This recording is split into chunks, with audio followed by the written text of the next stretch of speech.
A voz humana é um instrumento que todos tocamos. É provavelmente o som mais potente do mundo, é o único que pode começar uma guerra ou dizer eu te amo. E mesmo assim, muitas pessoas passam pela experiência de falar sem ninguém ouvir. E por quê? Como podemos falar poderosamente para fazer diferença no mundo?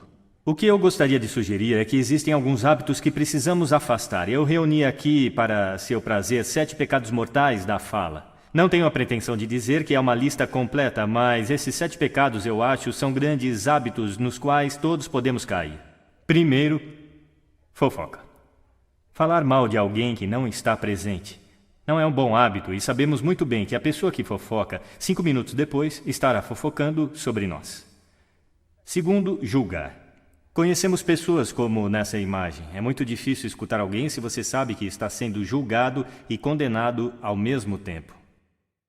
Terceiro, a negatividade. Você pode cair nessa. Minha mãe, nos últimos anos de vida, tornou-se muito negativa e isso é difícil de ouvir. Eu lembro que um dia eu disse para ela, hoje é 1º de outubro, e ela disse, eu sei, não é terrível? É difícil ouvir quando alguém é tão negativo assim. E outra forma de negatividade é reclamar. Bom, essa é a arte nacional do Reino Unido. É nosso esporte nacional. Reclamamos sobre o clima, sobre esporte, sobre política, sobre tudo, mas, na verdade, reclamar é um sofrimento viral. Não é espalhar luz do sol e leveza no mundo. Desculpas. Todos nós conhecemos esse cara. Talvez todos nós tenhamos sido esse cara. Algumas pessoas têm um atirador de culpa. Elas jogam a culpa em todo mundo e não se responsabilizam pelos seus atos. É novamente muito difícil ouvir alguém que está agindo dessa forma. Penúltimo, o 6º dos 7 itens. Exagero. Ele prejudica a nossa linguagem às vezes. Por exemplo, se eu vejo alguém que é realmente incrível, do que eu chamo isso? Então, é claro, esse exagero se torna mentira e nós não queremos ouvir pessoas que sabemos que estão mentindo para nós. E, finalmente, o dogmatismo.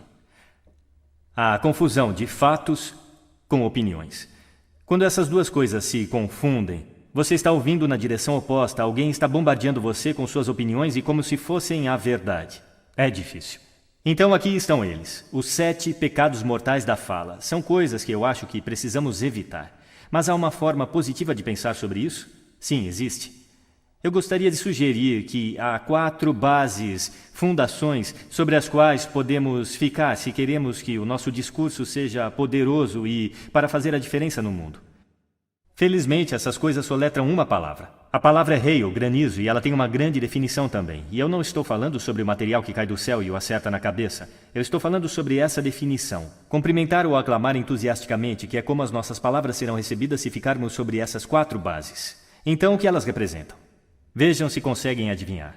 O H. Honestidade, é claro. Ser verdadeiro no que você diz, sendo direto e claro. O A é a autenticidade. Apenas sendo você mesmo. Um amigo meu descreve isso como estar sobre sua própria verdade, que eu acho que é uma bela maneira de colocar. O I é a integridade. Sendo a sua palavra, na verdade, fazer o que você diz e ser alguém que as pessoas podem confiar. E o L é o amor. Eu não quero dizer o amor romântico, mas quero dizer desejar às pessoas o bem. Por 2 razões. Primeiro, acho que a honestidade absoluta não pode ser o que queremos. Meu Deus, você está tão feia esta manhã. Talvez isso não seja necessário. Temperada com amor, é claro. A honestidade é uma grande coisa. Mas também, se você está realmente desejando bem a alguém, é muito difícil julgar ao mesmo tempo. Eu nem tenho certeza de que você pode fazer as 2 coisas simultaneamente. Então, hail. Além disso, é o que você diz, e é, como diz a velha canção, é o que você diz e também a maneira como você diz. Você tem uma caixa de ferramentas surpreendentes, é um instrumento incrível, e ainda assim esta é uma caixa de ferramentas que poucas pessoas já abriram. Eu gostaria de remexer um pouco lá com você e só puxar algumas ferramentas que você pode gostar de usar e que vão aumentar o poder da sua fala. Registro, por exemplo. Agora, registro de falsete que não pode ser muito útil na maioria das vezes, mas há um registro no meio. E eu não vou ser muito técnico sobre isso com qualquer um de vocês que são treinadores de voz. Entretanto, você pode colocar a sua voz. Então, se eu falar aqui pelo meu nariz, você pode ouvir a diferença. Se eu descer aqui na minha garganta, que é onde a maioria de nós fala, a maior parte do tempo. Mas se você quer peso, você precisa ir até aqui no peito. Você ouve a diferença?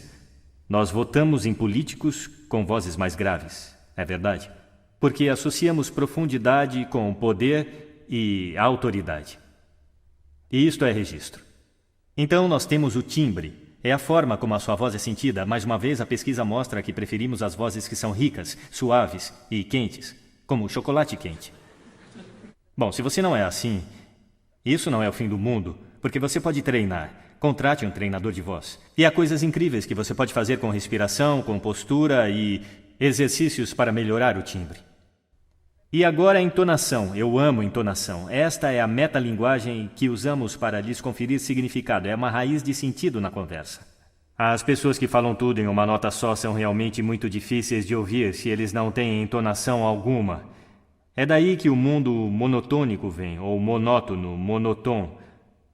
Também temos entonação repetitiva chegando agora, onde cada frase termina como se fosse uma pergunta, quando na verdade não é uma pergunta, é uma afirmação. E se você repetir essa várias vezes, na verdade restringe a sua capacidade de se comunicar através da entonação, que é uma pena. Então vamos tentar quebrar esse hábito. Ritmo. Eu posso ficar muito animado dizendo algo muito rapidamente, ou eu posso também diminuir até enfatizar. E no final de tudo, é claro, é o nosso velho amigo silêncio. Não há nada de errado com um pouco de silêncio em uma conversa. Não temos que preenchê-lo com uns e ans. Pode ser muito poderoso. Claro, a tonalidade. Muitas vezes vai junto com o ritmo para indicar excitação, mas você pode fazê-lo apenas com a tonalidade. Onde você deixou as chaves? Onde você deixou as chaves? Significados ligeiramente diferentes nessas duas formas. E, finalmente, o volume. Eu posso ficar muito animado usando volume. Desculpe se eu assustei alguém, tudo bem? Ou eu posso fazer vocês realmente prestarem atenção ficando bem quieto. Algumas pessoas irradiam o tempo todo. Tente não fazer assim. É chamado de sodcasting. Isto é impor o seu som às pessoas ao seu redor sem nenhuma consideração. Não é agradável. Naturalmente, onde tudo isso entra em jogo, acima de tudo, é quando você tem algo realmente importante para fazer. Pode ser num palco como este, dando uma palestra, pode ser propondo casamento, pedindo um aumento, discursando em um casamento, seja o que for. Se é realmente importante, você deve isso a si mesmo. Olhar para esta caixa de ferramentas e o motor que vai funcionar, e nenhum motor funciona bem sem ser aquecido. Aqueça sua voz. Na verdade, deixa eu mostrar como fazer isso. Será que todos podem ficar de pé por um momento? Eu vou mostrar os 6 exercícios de aquecimento vocal que eu faço antes de me apresentar em cada palestra. Sempre que forem falar com alguém importante, façam isso. Primeiro, braços para cima, respiração profunda e inspirem. Assim. Mais uma vez. Muito bom. Agora vamos aquecer os nossos lábios. Vamos para... Muito bom. E agora...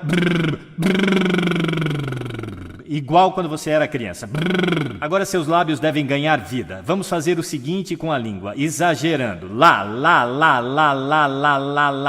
Lindo, estão ficando muito bons nisso. E em seguida agora enrole uma... É como champanhe para a língua. Por fim, eu só posso fazer um. Os profissionais chamam isso de sirene. É muito bom. Começa com o I e vai para o O. O I é agudo e o O é grave. Então você vai...